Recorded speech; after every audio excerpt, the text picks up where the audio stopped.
저와 여러분은 고난을 받도록 부르신 하나님을 찬양하고 있습니까? 악의 상황 속에서 주를 위해 무엇을 포기하고 있습니까? 안녕하세요. 바이블 TMI의 마카리오스입니다. 오늘 본문은 베드로전서 2장 11절부터 25절입니다. 오늘 말씀은 믿지 않는 사람들과의 올바른 관계에 대한 이야기입니다. 오늘 말씀을 통해 영적 싸움, 주를 위한 일, 하나님의 부르심, 예수님이 우리에게 하신 일에 대해 깊이 성찰하는 시간이 되기를 바랍니다. 사랑하는 자들아, 거류민과 나그네 같은 너희를 권하노니 영혼을 거슬러 싸우는 육체의 정욕을 제어하라. 먼저 캐런 잡스의 말을 들어보겠습니다. 베드로는 편지의 겉면을 시작하면서 독자가 사회 안에 어떻게 불신자와 관계를 가지며 살아야 하는지에 대해 어려운 교훈을 시작하기 전에 독자를 사랑하는 자들이라고 부른다. 독자가 그리스도를 믿기 때문에 이웃과 멀어질 수 있을지라도 베드로는 독자에게 자신들이 사도의 애정을 받고 있음을 일깨운다. 베드로가 2장 이후에 설명하는 그리스도인의 삶은 고난의 길입니다. 쉽지 않습니다. 아니, 타락한 인간은 할 수 없습니다. 그래서 베드로는 실제적인 겉면을 본격적으로 하기 전에 하나님의 구원, 유효한 부르심, 거듭남 등을 말하며 편지를 받는 너희들이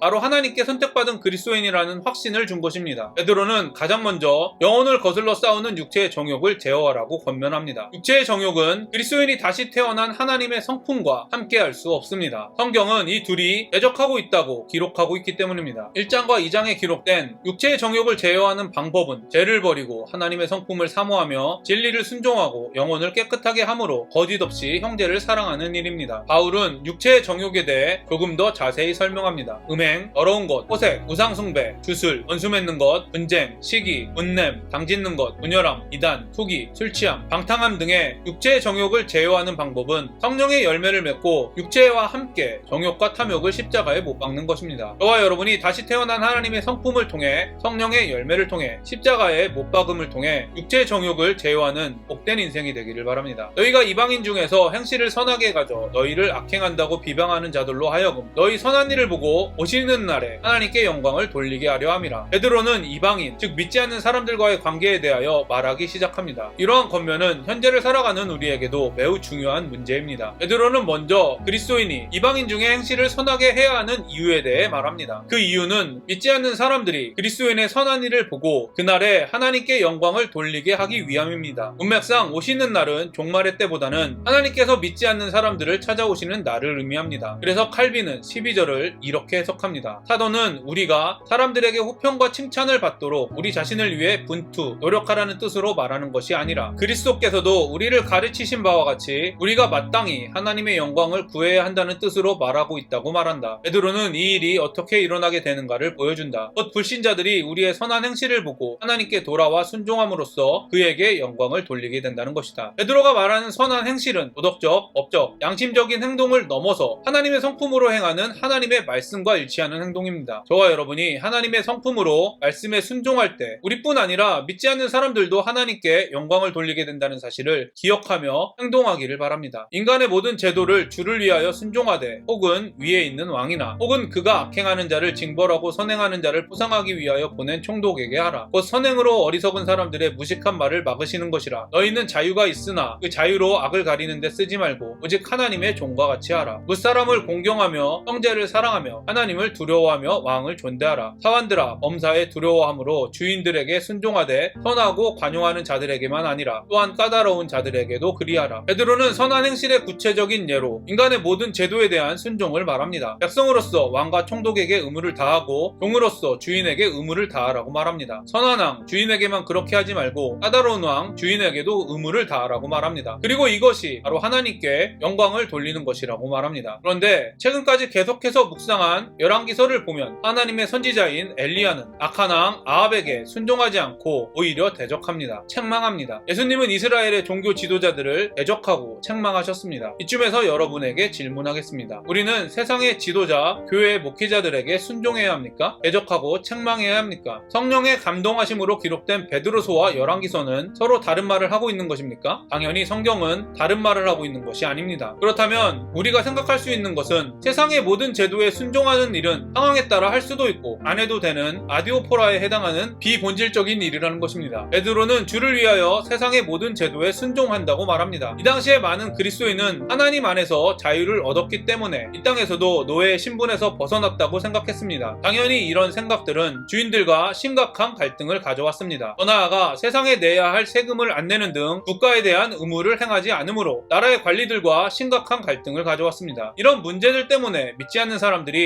그리스도인을 악행한다고 비방했습니다. 이런 상황 속에서 베드로는 주를 위하여 세상의 모든 제도에 순종하는 일이 선한 일이라고 말한 것입니다. 그러나 엘리야는 하나님의 말씀을 듣고 왕을 비난합니다. 하나님의 말씀을 전하기 위하여 세상의 제도에 정면으로 도전했습니다. 따라서 우리는 베드로의 말씀을 통해 세상의 모든 제도에 순종하라는 아디오포라가 아니라 주를 위해라는 본질에 집중해야 합니다. 자신의 상황과 시대를 고려하여 주를 위해 해야 하는 일이 무엇인지 고민해야 합니다. 저와 여러분이 상황과 시대를 분별하며 주를 위한 일을 발견하고 순종하게 되기를 바랍니다. 특히 자신이 속해 있는 나라, 교회, 가정의 리더십에 대해 어떤 태도를 가지는 것이 주를 위한 것인지 심각하게 고민하는 하루가 되기를 바랍니다. 부당하게 고난을 받아도 하나님을 생각함으로 슬픔을 참으면 이는 아름다우나 죄가 있어 매를 맞고 참으면 무슨 칭찬이 있으리요. 그러나 선을 행함으로 고난을 받고 참으면 이는 하나님 앞에 아름다우니라. 자신의 죄 때문에 받는 고난은 아무런 유익이 없습니다. 하나님이 인정하시는 고난은 선을 행하다 받는 고난입니다. 저와 여러분이 우리의 죄와 악함 때문에 받는 고난을 합리화하지 않게 되기를 바랍니다. 하나님이 원하시는 고난이라고 착각하지 않게 되기를 바랍니다. 이를 위하여 너희가 부르심을 받았으니 베드로는 하나님께서 우리를 부르신 이유가 선을 행함으로 고난을 받기 위함이라고 말합니다. 많은 사람들이 지옥에 갈 수밖에 없었던 우리들을 천국으로 보내기 위하여 부르신 하나님을 찬양합니다. 그러나 많은 사람들이 선을 행함으로 고난을 받기 위하여 우리를 부르신 하나님은 찬양하기보다 원망합니다. 여러분은 어떠하십니까? 천국에 들어가라고 부르신 하나님을 찬양하고 있습니까? 원망하고 있습니까? 선을 행함으로 고난을 받기 위해 부르신 하나님을 찬양하고 있습니까? 원망하고 있습니까? 저를 비롯해 많은 사람들이 천국을 위한 부르심은 찬양하지만 고난을 받기 위한 부르심은 원망까지는 아니더라도 주저합니다. 여러분, 이 사실을 잘 기억하십시오. 예수님은 천국에 들어가는 부르심과 고난을 받는 부르심이 다른 것이 아니라 동일한 것이라고 말씀하고 있습니다. 의를 위하여 박해를 받는 자는 복이 있나니 천국이 그들의 것입니다. 의를 위하여 박해를 받는 사람에게 천국이 주어집니다. 저와 여러분이 자신의 잘못 때문이 아니라 선을 행함으로 고난을 받는 부르심을 잘 감당하시기를 바랍니다. 의를 위하여 고난을 받을 때 천국을 소유한다는 것을 기억하며 하나님께 감사함으로 고난의 시간을 감당할 수 있도록 우리의 행복에 대한 기준이 완전히 바뀌게 되기를 간절히 소망합니다. 그리스도도 너희를 위하여 고난을 받으사 너희에게 본을 끼쳐 그 자취를 따라오게 하려 하셨느니라. 그는 죄를 범하지 아니하시고 그 입에 거짓도 없으시며 욕을 당하시되 맞대어 욕하지 아니하시고 고난을 당하시되 위협하지 아니하시고 오직 공의로 심판하시는 이에게 부탁하시며 친히 나무에 달려 그 몸으로 우리 죄를 담당하셨으니 이는 우리로 죄에 대하여 죽고 의에 대하여 살게 하려 하심이라. 그가 채찍에 맞음으로 너희는 나음을 얻었나니 너희가 전에는 양과 같이 길을 잃었더니 이제는 너희 영혼의 목자와 감독 되신 이에게 돌아왔느니라. 베드로는 주를 위하여 세상의 것들을 포기하고 하나님의 성품으로 말씀에 순종할 때 믿지 않는 사람들이 그날에 하나님께 영광을 돌린다고 말했습니다. 그리고 그 확실한 증거를 제시합니다. 바로 예수님과 그리스도인의 관계입니다. 예수님은 우리를 위하여 선한 행동을 하셨지만 고난을 당하셨습니다. 죄인이자 원수였던 우리들은 예수님을 십자가에 못 박았습니다. 그러나 예수님의 선한 행동 때문에 하나님이 우리를 찾아오신 그날에 우리는 하나님께 영광을 돌릴 수밖에 없었습니다. 베드로는 바로 예수님과 구원받은 우리의 모습을 예로 들며 의를 위해 핍박받는 부르심을 기억하고 감당하라고 권면하고 있습니다. 그리고 당시의 상황에 맞게 주를 위해 왕과 주인의 권위에 순종하라고 했습니다. 저와 여러분은 주를 위하여 세상에서 손해를 보고 있습니까? 고난을 받도록 부르신 하나님을 찬양하고 있습니까? 저와 여러분은 각각의 상황 속에서 주를 위해 무엇을 포기하고 있습니까? 여러분, 이 사실만큼은 반드시 기억하시기를 바랍니다. 베드로가 이렇게 권면하는 이유는 바로 하나님께서 우리를 죄를 버리고 하나님의 성품을 사모하며 진리를 순종하고 영혼을 깨끗하게 함으로 거짓 없이 형제를 사랑하는 사람으로 부르셨기 때문입니다. 구원받은 저와 여러분은 이미 하나님의 성품으로 다시 태어났기 때문입니다. 하나님이 선택하시고 시작하신 구원은 결코 실패가 없기 때문입니다. 그리스도인인 우리는 이미 육체의 정욕이 아니라 성령의 욕망을 쫓아 사는 사람들로 변했기 때문입니다. 타락한 상태였을 때 불가능했던 주를 위하여 사는 일이 하나님의 성품으로 거듭난 우리들은 가능하기 때문입니다. 하나님의 일들을 실제로 감당하고 경험하면서 우리의 믿음이 성장하기 때문입니다. 베드로의 권면은 짐이 아니라 축복이기 때문입니다. 하나님께 받은 구원이 무엇인지 기억하십시오. 기도하십시오. 사모하십시오. 경험하십시오. 감사하십시오. 하나님의 구원을 감사함으로 누리는 하루가 되기를 간절히 소망합니다. 제가 오늘 여러분과 적용하고 싶은 부분을 말씀드리겠습니다. 첫 번째, 성령의 열매가 육체의 정욕을 제어하고 있는지, 육체의 정욕이 성령의 열매를 제어하고 있는지 지난 일주일에 자신의 행적을 평가해 보시기를 바랍니다. 두 번째, 자신이 처한 상황 속에서 주를 위해 무엇을 해야 할지 오늘 할 수 있는 일 한 가지를 생각하고 실천하시기를 바랍니다. 세 번째, 천국을 위한 부르심과 고난을 받기 위한 부르심에 대한 자신의 태도를 점검해 보시기를 바랍니다. 네 번째, 베드로가 성도들에게 자신의 권리를 포기하라고 권면하는 이유에 대하여 생각해 보시기를 바랍니다. 오늘도 행복한 하루가 되시기를 바랍니다.